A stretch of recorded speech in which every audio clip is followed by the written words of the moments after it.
Hello friends, वास्तविक संख्याएं से उदाहरण नंबर 5 सॉल्व करेंगे। उदाहरण नंबर 5 में दिया गया है, सिद्ध करें कि √3 एक अपरिमेय संख्या है। ये जो √3 है इसको सिद्ध करके दिखाना है कि ये अपरिमेय है। ठीक है, तो इसको हल कैसे करेंगे? इसको उल्टा मान लेंगे। अपरिमेय सिद्ध करना है तो परिमेय मान लेना है। ओके, हम मान लेते हैं यहां पर, माना √3 एक परिमेय संख्या है। ओके, क्या मैंने मान लिया कि √3 एक परिमेय संख्या है। ओके, अब देखो यहां पर जब ये परिमेय संख्या है तो इसे P/Q के रूप में लिख सकते हैं। ओके, और यहां पर देखो P क्या है? P तथा Q, जहां P तथा Q सह अभाज्य संख्या है। सह अभाज्य संख्या है। क्लियर है? मैंने क्या लिखा यहां पर कि P तथा Q सहअभाज्य संख्या। यह सहअभाज्य संख्या क्या होती है? देखो, ऐसा संख्या या ऐसा कोई भिन्न, ऐसा मान लेते हैं जो इन दोनों भिन्न में कोई भी ऐसा गुणनखंड कॉमन ना हो। ठीक है, सिर्फ एक को छोड़ के। क्लियर है?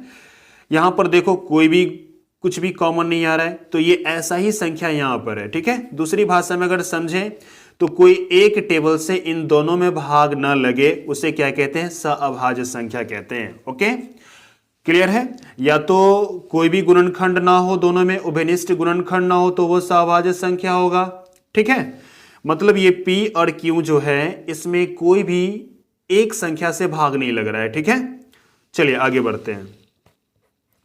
अब कर लेंगे दोनों तरफ वर्ग। इधर की तरफ वर्ग कर देते हैं और यहां भी वर्ग कर देते हैं। कारण दे देंगे तो आपका नंबर नहीं कटेगा। ठीक है, दोनों तरफ वर्ग करने पर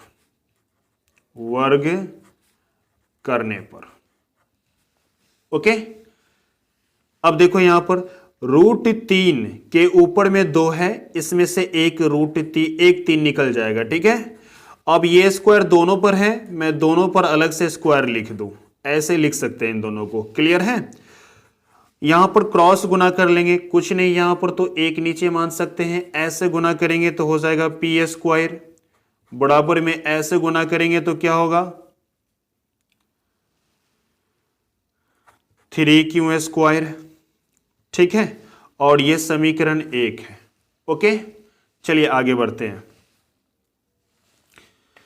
यहां पर देखिए 3 जो है P² को विभाज्य कर रहा है। कैसे? 3 गुना में है, इस तरफ भाग में आएगा। ठीक है, तो हम लिख सकते हैं यहां 3 P² को विभाजित करता है, इसीलिए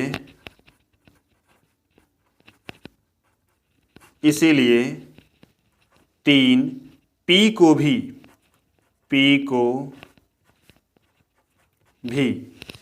विभाजित करेगा।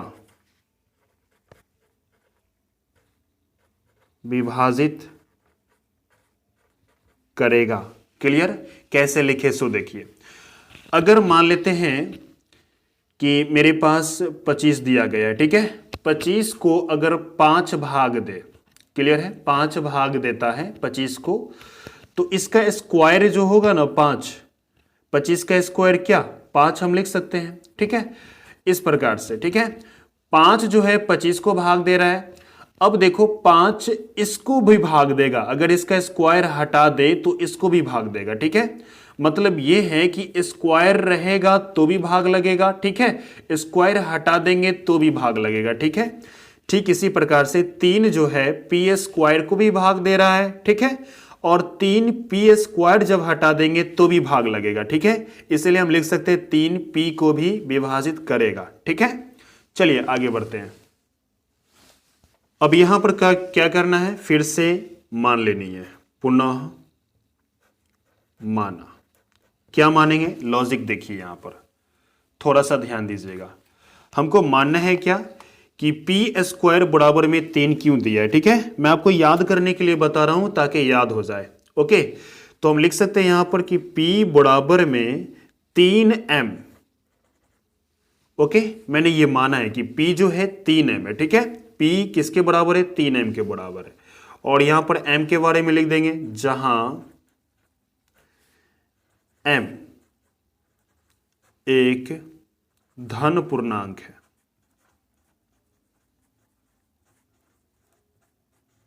क्लियर है। अब देखिए दोनों तरफ वर्ग कर दीजिए, इधर भी वर्ग मैंने कर दिया और इधर भी हम वर्ग कर देंगे, ठीक है। और कारण भी दे दीजिए, यही कारण देना आपको कि दोनों तरफ वर्ग करने पर जो मैंने ऊपर दिया है, ठीक है। मैं लिख ही देता हूं, दोनों तरफ वर्ग करने पर, ठीक है। अब देखिए पी स्क्वायर है, पी स्क्वायर की जगह पर ये जो पी स्क्वायर दिया गया है उसका मान हम लिख सकते हैं। चलिए लिख लेते हैं 3q स्क्वायर, ठीक है। अब देखो 3 का स्क्वायर अगर करेंगे तो 9 आएगा, m का स्क्वायर करेंगे तो m स्क्वायर आएंगे, ठीक है। ये कहां से आया इसके बारे में लिख देना है, समीकरण फर्स्ट से आया तो लिख देना समीकरण फर्स्ट से। ओके, अब 3 को हम उस साइड करेंगे तो क्या होगा, इधर मेरे पास क्यू स्क्वायर बचेगा और यहां 9m स्क्वायर बट्टे में 3। क्लियर है। अब देखो 3 से ये भाग लग रहा है, 3 इकाई 3, 3 तिया 9। अब मेरे पास क्या बच गया, चलिए ध्यान दीजिए। अब हमारे पास बच गया क्यू स्क्वायर बराबर में 3m स्क्वायर, ठीक है। अब एक चीज देखो, 3 गुना में है, इस साइड किस में आएगा, भाग में आएगा, ठीक है। तो 3 किसको भाग दे रहा है, क्यू स्क्वायर को भाग दे रहा है। तो हम यही चीज यहां भी लिख देंगे, जैसे कि आप देख सकते हैं जो चीज मैंने यहां लिखा था वही चीज हम यहां पर लिख देंगे, ठीक है। चलिए क्या लिखते हैं, यहां 3 क्यू स्क्वायर को, 3 क्यू स्क्वायर को विभाजित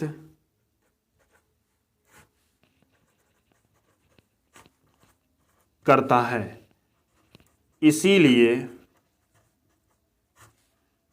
3 क्यू को भी विभाजित करेगा, विभाजित करेगा। क्लियर है। अब देखो यहां पर 3, यहां पर मैं दिखाना चाहूंगा कि 3 जो है P को विभाजित करता है, ठीक है। और यही 3 यहां पर देखिए 3 Q को भी विभाजित करता है। ओके, और मैंने शुरुआती में क्या लिखा है यहां पर कि P और Q सहभाज्य संख्या है, मतलब इसमें कोई एक संख्या से भाग नहीं लग रहा है, ठीक है। लेकिन यहां पर मैंने क्या सिद्ध करके दिखाया कि 3 जो है P तथा Q दोनों में भाग दे रहा है, ठीक है, यानी दोनों में भाग लग रहा है। ओके, तो हम लिख सकते हैं इस प्रकार,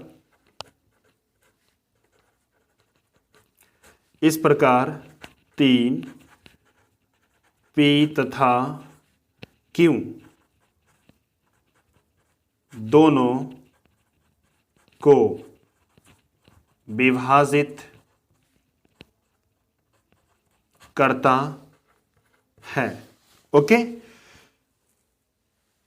देखो वहां ऊपर में मैंने कहा कि भाग नहीं लगता है, ऐसा इस वजह से हुआ है जो मैंने उल्टा माना था ना, है ना, ये जो मैंने माना है ये उल्टा मैंने माना था, ठीक है।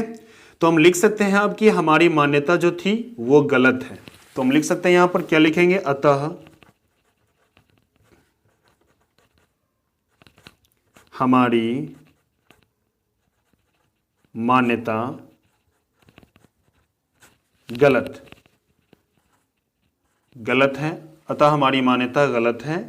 √3 एक अपरिमेय संख्या है। क्लियर है, अपरिमेय संख्या है, मैंने शॉर्ट में लिख दिया। ओके, जिस तरीके से मैंने बताया है स्टेप बाय स्टेप, जैसे कि आप देख सकते हैं ये इस प्रकार से मैंने लिखा फिर ये लिखा। देखिए स्टेप बाय स्टेप, ठीक उसी प्रकार से स्टेप बाय स्टेप अगर लिखते हैं तो आपका एक भी नंबर नहीं कटने वाला है।